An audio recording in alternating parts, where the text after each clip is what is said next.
Captain Jake Morrison stood on the bridge of the UES Defender, watching the stars through the massive viewport. His ship was the pride of Earth's fleet, though that wasn't saying much these days. The Defender was only 3 years old, but it already showed signs of wear from constant patrols along the outer rim of human space. Jake had been captain for 2 years now, and he loved every minute of it, even when those minutes involved staring at empty space for hours at a time.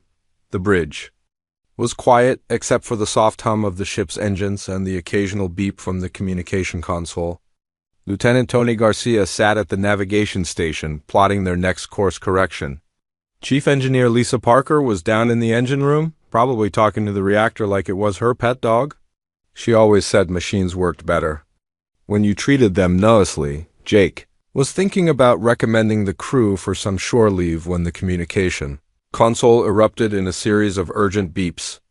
Ensign Mary Collins, the youngest member of his bridge crew, looked up from her station with wide eyes. "Captain, we're getting an emergency transmission from Earth Command," she said, her voice tight with concern. "Priority Alpha." Jake had been in space long enough to know that Priority Alpha meant something very bad was happening. He straightened in his captain's chair and nodded to Collins. "Put it through." The main screen flickered to life, showing the stern face of Admiral Kate Sullivan. Jake had met her only once before, during his promotion ceremony, but he remembered her as a no-nonsense officer who had worked her way up through the ranks. She looked tired now, and there were lines around her eyes that hadn't been there too. "Years ago, Captain Morrison," she said without preamble, "we have a situation. A massive alien fleet has appeared at the edge of our solar system. They're demanding our immediate surrender." Jake felt his stomach drop. He had always known this day might come. Humanity had been expanding into space for 50 years, and they had always wondered when they would meet someone who didn't want to be friends. "How many ships, Admiral?" 300, Sullivan replied. "Maybe more. They're using some kind of stealth technology that makes it hard to get an exact count. What we do know is that their lead ship is the size of a small moon." Lieutenant Garcia whistled softly from his station. Jake shot him a look, but he understood the reaction. The largest ship in Earth's fleet was barely 2 kilometers long. A ship the size of a small moon was beyond anything they had ever imagined. "What do we know about them?" Jake asked. Admiral Sullivan's expression grew even more serious. "They call themselves the Corvani Empire. We've been intercepting their communications for the past 6 hours. They've conquered 17 star systems in the last decade. They don't negotiate, they don't take prisoners, and they don't show mercy?" The bridge fell silent except for the hum of the engines. Jake could feel the weight of his crew's eyes on him, waiting for him to say something reassuring. The problem was, he didn't feel very reassured himself. "What are their demands?" he asked. "Complete and unconditional surrender of all human colonies and Earth itself. They want our governments to dissolve, our military to stand down, and our people to submit. To their rule, they've given us 72 hours to comply." Jake ran a hand through his hair. "And if we don't?" "They begin orbital bombardment of Earth and every human colony in the galaxy." The silence on the bridge stretched on for what felt like hours. Finally, Ensign Collins spoke up. "Admiral, what are our chances if we fight?" Sullivan's laugh was bitter. "Our entire fleet numbers 47 ships. They have 300, and each one of theirs is more advanced than anything we have. In a straight fight, we'd last maybe an hour." Jake had always known that humanity was still young in the galaxy. They had only been traveling between stars for 5 decades, and most of that time had been spent exploring empty systems and setting up colonies. They had never needed to build a serious military because they had never found anyone to fight. "What about the other species we've met?" Jake asked. "The Centaurians, the vegan traders. Could they help? The Centaurians are pacifists. They don't even have weapons on their ships. The vegans are traders, not warriors. Besides, the Corvani sent messages to all of them too. Anyone who helps us will be next on their list." Jake felt a cold weight settling in his chest. Humanity was alone, outgunned, and facing an enemy that had never been defeated. It was the kind of situation that should have terrified him, but instead he found himself thinking about his crew.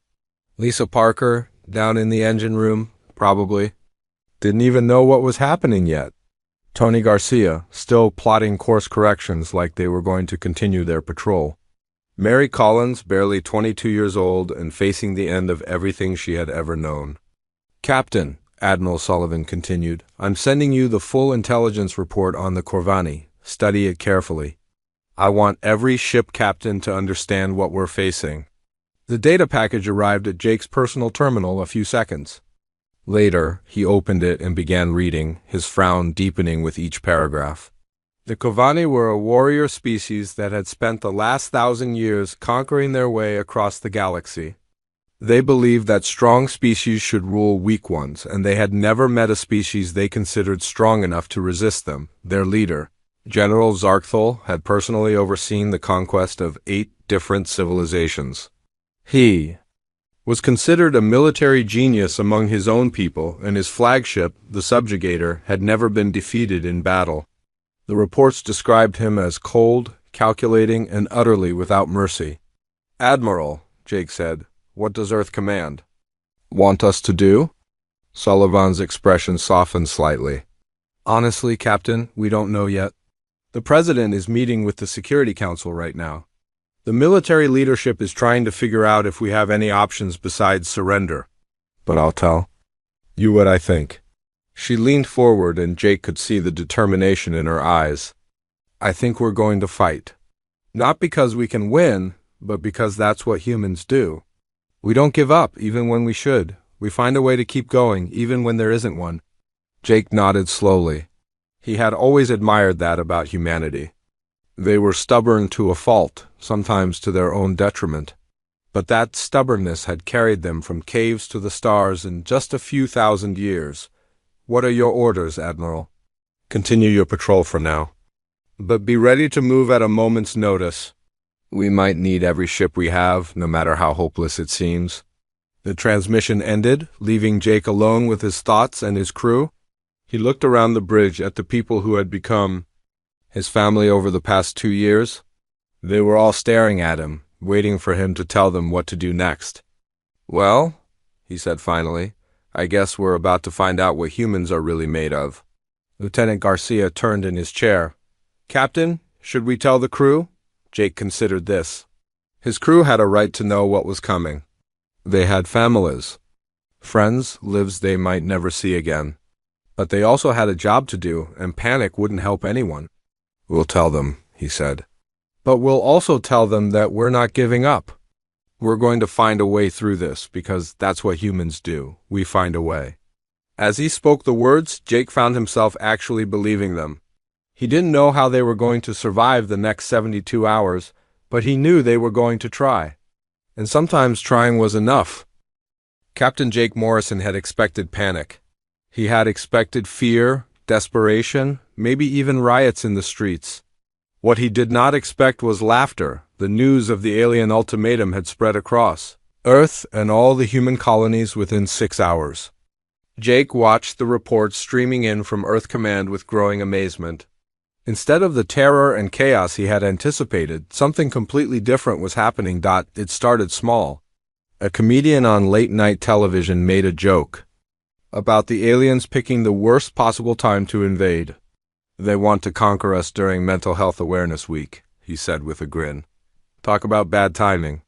We're all in therapy anyway. The audience laughed, and that laughter spread like wildfire across the internet. Within an hour, social media was flooded with memes and jokes about the invasion. Someone had created a picture of the massive alien fleet with the caption, Sir, this is a Wendy's. Another showed the alien general with the words, Have you tried turning your conquest off and on again? Jake stood on the bridge of the Defender, watching these reports with his mouth hanging open. Chief Engineer Lisa Parker had come up from the engine room to see what was happening. She looked at the screen and started giggling.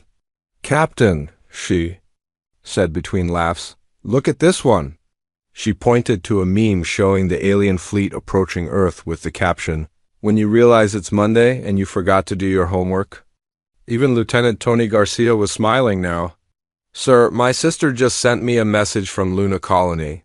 She says the kids there are having a contest to see who can draw the funniest alien invasion picture. Jake shook his head in disbelief.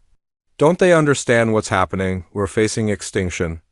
Ensign Mary Collins looked up from her communication console. Captain, I'm getting reports from all over human space. Nobody seems scared.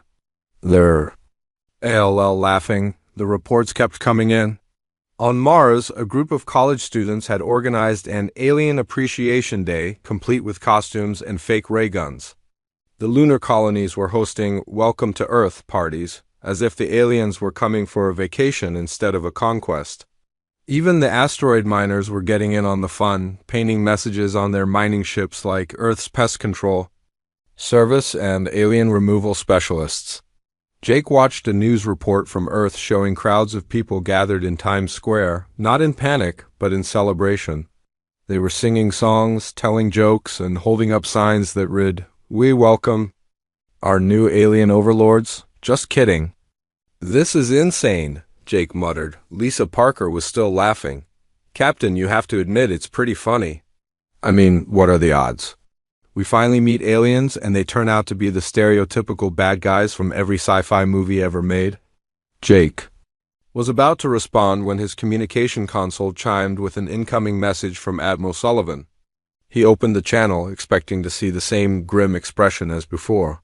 Instead, the Admiral looked like she was trying very hard not to smile. Captain Morrison, she said, her voice carefully controlled, we've received the official government response to the alien ultimatum. What did they say, Admiral? Sullivan's professional mask slipped for just a moment, and Jake saw a grin flash across her face. The President's office released a statement saying that the alien general is cordially invited to a barbecue on the White House lawn. They want to discuss the terms of surrender over hamburgers and hot dogs. Jake blinked. They're joking, right? That's just the beginning, Sullivan continued. The Secretary of Defense suggested that maybe the aliens just need a hug. The Secretary of State offered to teach them how to play poker. And the President of the European Union asked if they'd like to join the Olympics. The bridge crew burst into laughter.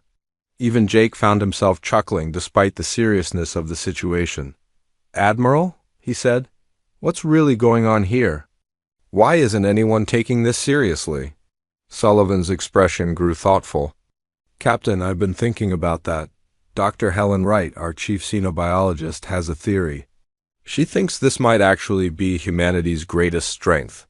Laughter is our greatest strength, not just laughter, the ability to find humor in absolutely anything, even our own destruction. Think about it, Captain. Every species the Corvani have conquered probably responded with fear or desperate aggression. But humans? We're responding with jokes and barbecue invitations. Jake considered this. It was true that humans had always used humor to deal with difficult situations. Soldiers told jokes in trenches. Doctors made dark humor in hospitals. Even at funerals, people often shared funny stories about the deceased. The aliens must be monitoring our communications, Sullivan continued. They're probably trying to understand why we're not acting like every other species they've encountered. As if on cue, Jake's tactical officer, Lieutenant Danny Ross, looked up from his station. Captain, we're picking up some unusual activity from the alien fleet. They're scanning our communication networks much more intensively than before. Jake nodded. They're trying to figure out what we're doing. The reports from Earth kept getting more absurd. A group of teenagers in Tokyo had started a flash mob where they pretended to be aliens trying to figure out how to use Earth technology. A comedy club in London was holding a special alien invasion comedy night, where comedians could only tell jokes about the impending conquest. The most ridiculous report came from a small town in Kansas. The mayor had officially declared the alien general an honorary citizen and invited him to judge the annual pie-eating contest. The town's newspaper had run a headline that read, "Local alien overlord needed for weekend events." Captain, Ensign Collins said, "I'm getting a message from Earth Command. They want all ships to prepare for a special communication broadcast." Jake raised an eyebrow. What kind of broadcast? They're sending a response to the alien ultimatum, but it's not what you'd expect. The message came through on all channels a few minutes later. Instead of surrender terms or military threats, Earth's governments had compiled a package of humanity's greatest comedy sketches. There were old movies with Charlie Chaplin, classic television shows, stand-up comedy routines, and even funny home videos. The official message that accompanied the package was simple. We thought you might need these more than we need your threats. Laughter is the best medicine, and you seem a little stressed. P.S. The barbecue invitation is still open. Jake stared at the screen in amazement. They're sending the aliens. Comedy shows? That's not all, Collins added. They're also sending cooking recipes, music, art, and something called The Complete Guide to Human Friendship, apparently. The president thinks the aliens just need to make some friends. Lisa Parker was laughing so hard she had to sit down. Captain, this is the most human thing I've ever seen. We're facing extinction and we're trying to cheer up our potential conquerors. Jake found himself grinning. There was something wonderfully absurd about the entire situation. Humanity was facing its greatest threat ever, and their response was to throw a party and invite the enemy to join them. You know what? He said, maybe this isn't such a bad idea. If laughter is what makes us human, then maybe it's exactly what we need right now. Lieutenant Garcia looked up from his station. Captain, I'm starting a betting pool on how long it takes the aliens to accept the barbecue invitation. Want in? Jake considered this for a moment, then nodded. Put me down for 5 credits on within the week. If we're going to go out, we might as well go out laughing. The bridge crew cheered, and for the first time since the crisis began, Jake felt something that might have been hope. Maybe they couldn't fight the aliens with weapons, but they could certainly confuse them with kindness, and sometimes confusion was better than conquest. General Zarkthal stood in the command center of his massive flagship, the subjugator, staring at the holographic displays with growing confusion. In his 40 years of military service, he had conquered 8 different species and overseen the submission of countless others. He understood fear, he understood desperation. He understood the way weaker species crumbled when faced with overwhelming force. He did not understand whatever this was. General, his intelligence officer, Commander Vexstar, approached with obvious hesitation. We have completed our analysis of the human communication networks. Zarkthal turned his cold, yellow eyes toward his subordinate. The Corvani general was tall even by his species' standards, with dark gray skin and the battle scars that marked him as a veteran warrior. His presence commanded respect throughout the fleet. Report, he said simply. Vexstar activated a holographic display showing streams of human communications. Sir, the humans are not responding as expected. There is no panic, no desperate military preparation, no attempts to evacuate their colonies. Then they are preparing to surrender, Zarkthal replied. It is the only logical response. No, sir, Vexstar said quietly. They are laughing. The general's expression did not change, but his voice carried a hint of danger. Explain. Vexstar gestured to the display, showing various human social media posts and news reports. They are creating what they call memes about our invasion. They are making jokes. Their governments have invited you to something called a barbecue and asked if you would like to judge a pie-eating contest. Zarkthal stared at the display for a long moment. In the hologram, he could see crowds of humans gathered in their cities, not in terror, but in what appeared to be celebration. They were holding signs with pictures of stereotypical aliens and slogans like, "Phone home" and "Take me to your leader, but can we stop for pizza first?" This is some kind of psychological warfare, he said finally. They are trying to confuse us, perhaps, sir. But if so, it is unlike anything we have encountered before. We have monitored their military communications as well. They are not mobilizing their fleet for battle. They are not evacuating civilian populations. Some of their ships are actually broadcasting music and comedy shows directly at our fleet. As if summoned by Vexstar's words, a communication officer approached. General, we are receiving another transmission from the humans. It appears to be directed specifically at you. Zarkthul nodded curtly. Display it. The hologram changed to show a middle-aged human male in what appeared to be an office. Behind him hung a flag with symbols Zarkthul recognized as belonging to the human government. Greetings, General Zarkthul, the human said with a warm smile. I'm President Anderson. I hope this message finds you well. We understand you're new to our solar system, so we wanted to give you a proper welcome. The general's expression grew darker. This was not how conquered species were supposed to behave, the human president continued. We've prepared a cultural exchange package for you and your crew. It includes some of our favorite entertainment, recipes for traditional Earth foods, and instructions for several of our most popular games. We thought you might enjoy poker. It's a card game that involves a lot of strategy and bluffing. You seem like you'd be good at it. Zarkthul felt something he had never experienced before, complete bewilderment. The human was talking to him as if they were old friends meeting for the first time, not as a conqueror demanding surrender. We've also included a collection of what we call dad jokes, President Anderson continued. They're terrible puns that are so bad, they're actually funny. For example, why don't aliens ever land at airports? Because they're looking for space? Get it? Space? Several of Zarkthul's officers exchanged confused glances. Commander Vextar looked like he was trying very hard not to react to something. Anyway, the president concluded, the barbecue invitation is still open. We've got the best chefs in the galaxy, and I promise the hamburgers are out of this world. No pun intended? Well, actually, pun completely intended. Hope to see you soon. The transmission ended, leaving the command center in complete silence. Zarkthul had conquered species that begged for mercy, species that fought to the death, and species that tried to buy their freedom with treasure. He had never encountered a species that invited him to dinner. Sir, his tactical officer reported, we are detecting movement from the human fleet.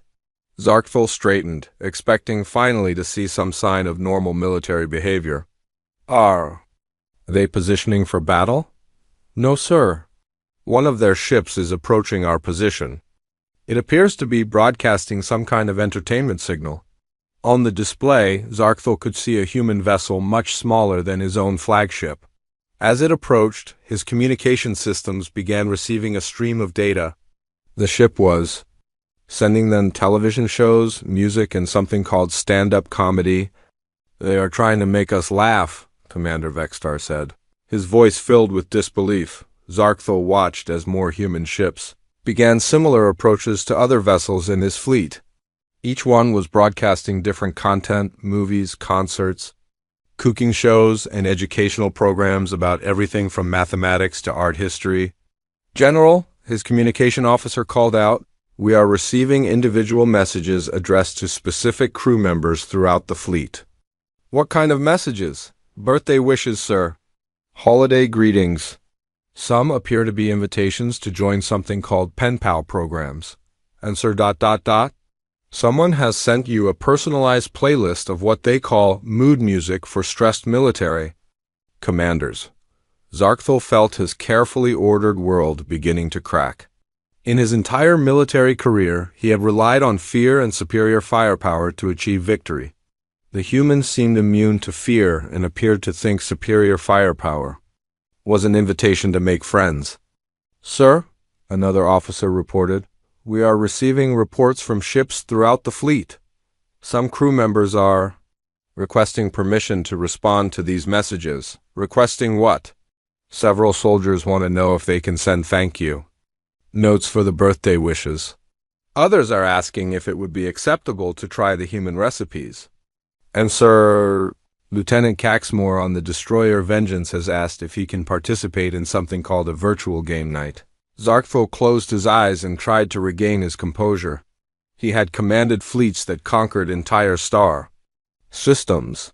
He had never had soldiers asking permission to attend game nights with the enemy. Commander Vextar approached cautiously. General, what are your orders? Zarkthul opened his eyes and looked at the display showing the human ship still broadcasting entertainment to his fleet. On the screen, he could see a human comedian telling jokes to an audience that was laughing with genuine joy. Despite himself, he found the sound oddly pleasant. "Double the scanning of their military installations," he said finally.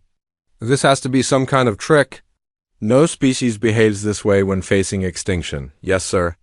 "And what about the birthday messages and game night invitations?" Zarkthul was quiet for a long moment. Finally, he spoke in a voice that sounded less certain than usual. "Tell the crew ... tell them they can read the messages. For intelligence gathering purposes only?" As his officers hurried to carry out his orders, Zarkthul found himself staring at the human ship on his display. Somewhere in the back of his mind, a small voice was asking a question he had never considered before.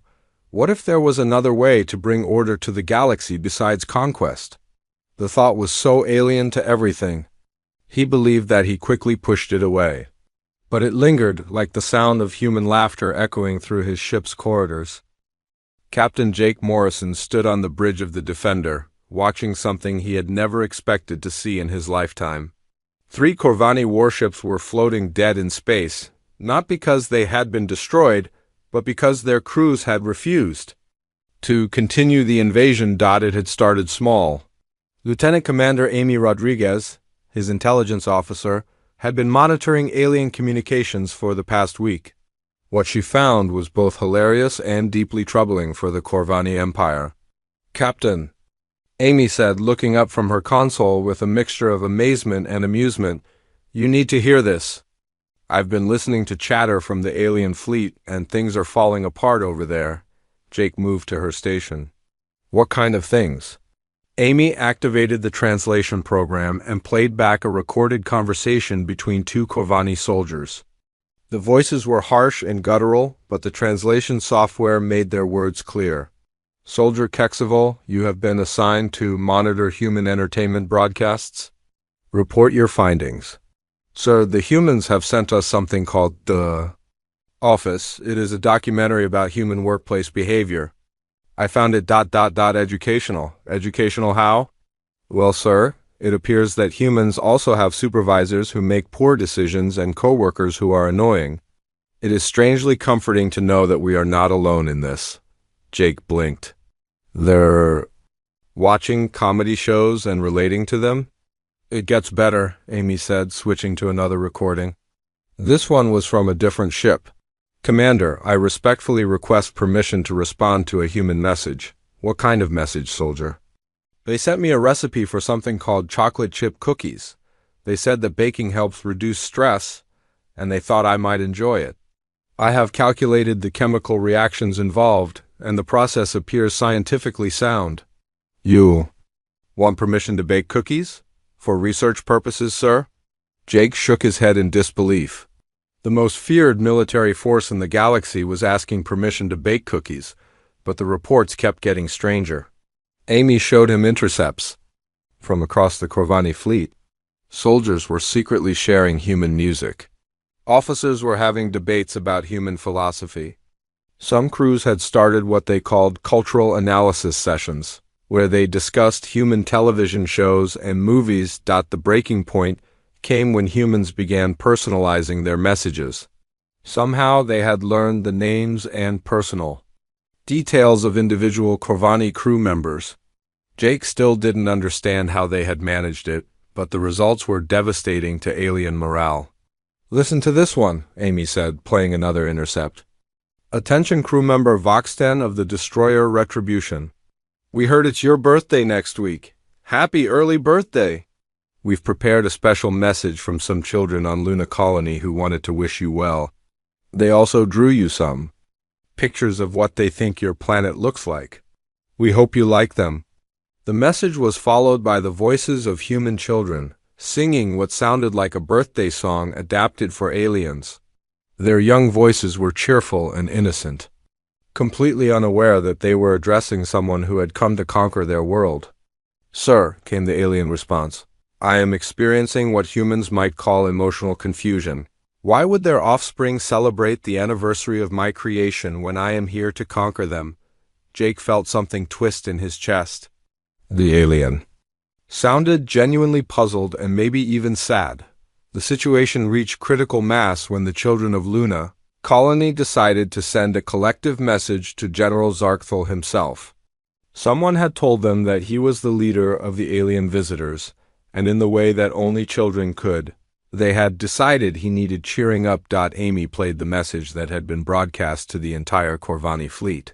"Hi, Mr. Zarkthal," came the voice of a little girl, maybe 7 years old. "My name is Emma and I live on the moon. My teacher told us that you and your friends are visiting from really far away. That must have been a long trip. Are you tired?" Other children's voices joined in, a chorus of innocent curiosity. "We drew you pictures of our families. Do you want to see our pet rabbits? They're really soft. My mom makes the best apple pie in the solar system. Do you like pie? Do you have kids? Do they like to play games?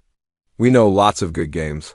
The message continued for several minutes, with dozens of children introducing themselves, asking questions, and offering to share their toys, food, and friendship.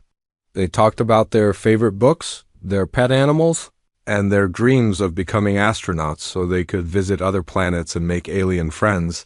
The final voice belonged to a boy who couldn't have been older than 6.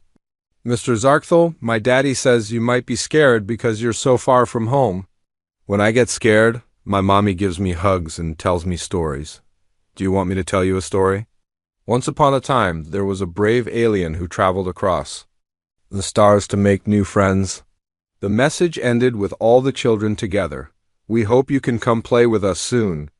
We promise we'll share our toys." Jake watched Amy wipe her eyes. Even he felt his throat getting tight. The children had no idea they were talking to someone who planned to destroy their world. To them, he was just a lonely visitor who needed friends. The effect on the Corvani fleet was immediate and devastating. Amy's intercepts showed crews throughout the alien armada questioning their mission for the first time. "These humans. Our offspring show no fear. They offer friendship to those who come to destroy them. What kind of species raises children like this? Perhaps we have made an error. Perhaps these humans are not weak. Perhaps they are something else entirely. I have reviewed the communications from my home world. Our own children are taught to fear the enemy, to prepare for conquest.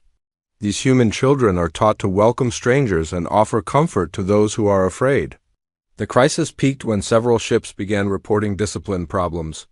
Soldiers were refusing to participate in combat drills. Officers were openly questioning orders. 3 entire crews had sent messages to their command asking for permission to abandon the invasion and return home. General Zarkthal's response was broadcast across the fleet, and Amy had recorded every word. "All units maintain battle readiness. The humans are using psychological warfare. Their kindness is a weapon designed to weaken our resolve." But his words lacked conviction, and everyone could hear it.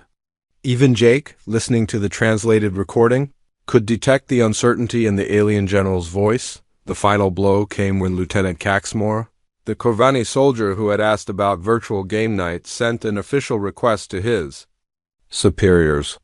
He wanted permission to defect to the humans.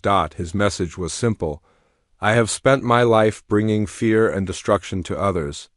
The humans have shown me that there might be another way to live. I request permission to learn this way." Within hours, dozens of similar requests were flooding Corvani command channels. Soldiers who had spent their lives as instruments of conquest were asking to become instruments of friendship instead. Jake looked around his bridge at his crew, who had been listening to the intercepts with growing amazement. "Captain," Lisa Parker said quietly, "I think we're winning." Jake nodded slowly. They weren't winning with weapons or tactics or superior technology. They were winning by being so fundamentally, impossibly human that the aliens couldn't understand how to fight them. "Amy," he said, "keep monitoring their communications. I have a feeling General Zarkthal is about to make a very difficult decision." General Zarkthal stood alone in his private quarters aboard the subjugator, staring at a small holographic display. The message from the human children played on repeat. their innocent voices asking if he wanted to be friends and learn how to play games. He had watched it 17 times in the past hour. For the first time in his 40 years of military service, Zarkthul felt something he had no word for in his own language. Humans called it guilt. A soft chime indicated someone was requesting entry to his quarters. "Enter," he said, not taking his eyes off the display. Commander Vextar stepped inside, his expression carefully neutral. "General, we have a problem." "Another ship requesting to abandon the mission?" "7 more ships, sir." That brings the total to 43 vessels with crews refusing to continue the invasion. Some have powered down their weapons entirely. Zarkthul finally turned away from the hologram. His second-in-command looked tired, older than his years. The stress of the past week had worn on all of them. What about the rest of the fleet? They follow orders, but morale is at the lowest point in recorded Corvani military history. The soldiers are confused, sir. They don't understand why we're attacking a species that keeps trying to befriend us. Zarkthul walked to the viewport that showed the vast expanse of space around Earth. Somewhere out there, billions of humans were going about their daily lives, apparently unconcerned that a massive alien armada wanted to destroy them. Instead, they were making jokes, sending friendship messages, and inviting him to barbecues. "Commander," he said quietly, "in all our conquests have we ever encountered a species like this?" Vextar was quiet for a moment. "No, sir, every other species responded with fear or aggression. The humans respond with ... ness. And what does that tell us?" "I don't know, sir." Zarkthul turned back to his subordinate. "It tells us that maybe we've been wrong about everything." Before Vextar could respond, the communication system activated. "General, we're receiving a priority transmission from the human fleet. It's addressed specifically to you." Zarkthul sighed. "Put it through." The holographic display showed a human male in military uniform. He was older, with gray hair and calm eyes. Behind him stood several other humans, including some that Zarkthul recognized from previous messages. "General Zarkthul," the human said, "I'm Admiral Kate Sullivan, commander of Earth's Defense Forces. I'm requesting a meeting." Zarkthul frowned. "To discuss terms of surrender?" Admiral Sullivan shook her head. "No, General, to discuss something much more important. To discuss whether there might be a better way for our species to interact than conquest and submission." "There is no better way," Zarkthul replied automatically. "The strong rule the weak? This is the natural order?" "Is it?" Sullivan asked. "General, you've had the power to destroy us for over a week now. If strength is all that matters, why haven't you used it?" Zarkthul found himself without an answer. The truth was, every time he had prepared to give the order to attack, he thought of the children's voices asking if he wanted to play games. "I propose a meeting," Sullivan continued. "You, me, and a small group of representatives from both sides. Neutral ground. Just to talk about what? About whether conquest is really the only way to bring order to the galaxy. About whether friendship might be stronger than fear." Zarkthul looked at Commander Vextar, who was watching the exchange with obvious interest. His second-in-command gave a small nod. "Very well," Zarkthul said, "but this changes nothing. We will meet, but the Corvani Empire's position remains unchanged." Even as he said the words, he knew they weren't true. 3 hours later, Zarkthul found himself aboard a neutral station in the space between Earth and his fleet. He had brought only Commander Vextar and 2 guards. The humans had brought Admiral Sullivan, Captain Jake Morrison from the ship Defender, and a woman they introduced as Dr. Helen Wright. The meeting room was simple, with a round table and comfortable chairs. The humans had provided refreshments, including something they called coffee and an assortment of cookies. Despite himself, Zarkthul found the smell pleasant. "Thank you for coming," Admiral Sullivan said as they took their seats. "I know this isn't easy for you." Zarkthul studied the humans across from him. They looked relaxed, friendly even. Captain Morrison was actually smiling. "Explain to me," Zarkthul said, "why your species is not afraid to die." Dr. Wright leaned forward. "We are afraid to die, General?" But we're more afraid of living without hope, without friendship, without the chance to make tomorrow better than today. Your children sent me messages, Zarkthal said, his voice softer than usual. They offered to share their toys with someone who came to destroy their world. Why? Captain Morrison answered. Because that's what children do. They see a stranger and think potential friend, not potential enemy. Maybe that's why our species has survived as long as it has. But you are weak, Zarkthal protested. Your military is small, your technology is primitive. Are we? Admiral Sullivan asked. General, in 1 week we've convinced half your fleet to question everything they believe. We've done something no other species has managed in your entire history of conquest. We've made your soldiers want to abandon their mission not through force, but through friendship. Is that really weakness? Zarkthal was quiet for a long time. Finally he spoke. What are you proposing? Dr. Wright smiled. Cultural exchange. Scientific cooperation. Trade agreements. Friendship between our species instead of conquest. The Corvani Empire has ruled through strength for 1,000 years. And how has that worked out? Captain Morrison asked gently. Are your people happy? Do they look forward to each new day? Or do they live in constant preparation for the next war? The question hit Zarkthal like a physical blow. The truth was, Corvani society was built around military service and conquest.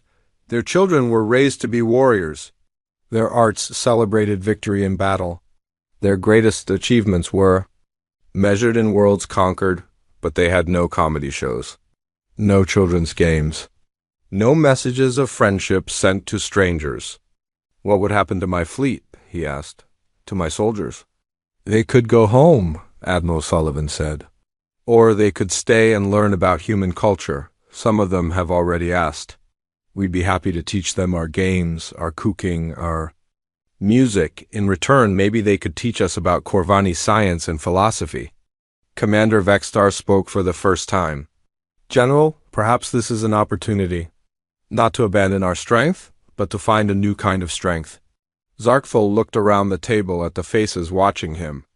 The humans seemed genuinely hopeful that he would choose friendship over conquest. His own officer was supporting the idea. And somewhere in the back of his mind he could still hear children's voices asking if he wanted to learn how to play. I will need to consult with my government, he said finally. Of course, Admiral Sullivan replied. But General, you should know that our offer stands regardless of what your government decides.